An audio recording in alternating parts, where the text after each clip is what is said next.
Hi, I'm Bob Wildfong. I'm the Horticultural Interpreter at the Seiling Waterloo Region Museum in the Doon Heritage Village, and I'm here to show you a few simple gardening techniques that we use here in our historic village.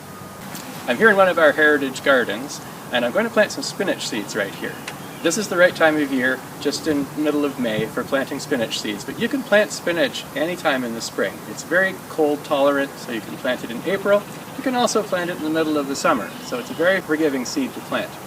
Here I'm just going to work up the ground just with this hoe. I just want about 6 inches of space where I can put the seeds.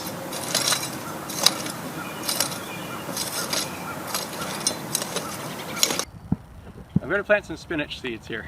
You can buy spinach at a hardware store or a seed store or a grocery store. I save my own spinach seeds, and what you do is you follow the directions on the back of the package. Now, I know that you can plant spinach about ½ an inch deep, that's about 1 centimeter, or about 1 inch deep, that's about 2 centimeters, and it doesn't really matter whether the instructions are specific or whether they just say plant it a little bit deep.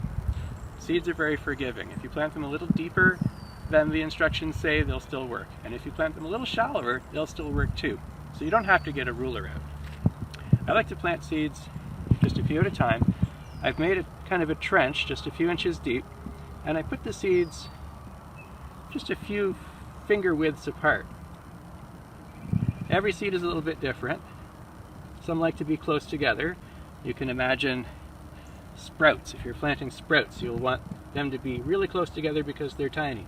Or if you're planting something larger, like pumpkins, you'll want those seeds to be a lot further apart. So you can just use your judgment with that, or you can follow the instructions on the back of the package. If you plant the seeds a little bit too close together, then you'll find the plants are kind of crowded and you'll have to thin them out. And that takes a little bit of time. Right now it's tempting to just put seeds in really easily, really quickly, but then you wind up with them too close together. It's better to spend the time now spacing them apart because it saves time later. Now it's time to cover the seeds up. We don't want to cover them too deeply because then they can't find their way up. And we don't want to put them quite too shallow because then as the sun shines, it'll dry up the soil surface and the seeds will dry out. It's about 1 inch deep, about ½ an inch deep. Anywhere in that area is good. So I'll cover the seeds up, just judging that it's about a finger or two width deep. And then I'm going to put lots of water on it.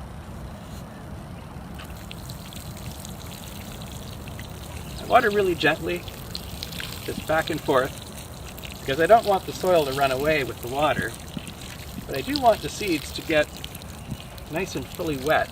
It's also good for the soil to get lots of water in it because that packs the soil down around the seeds. Seeds like to be snuggled into the soil just like they're being put to bed, and the water helps to push the soil down and snug those seeds up nice and tight with the soil so that they'll grow.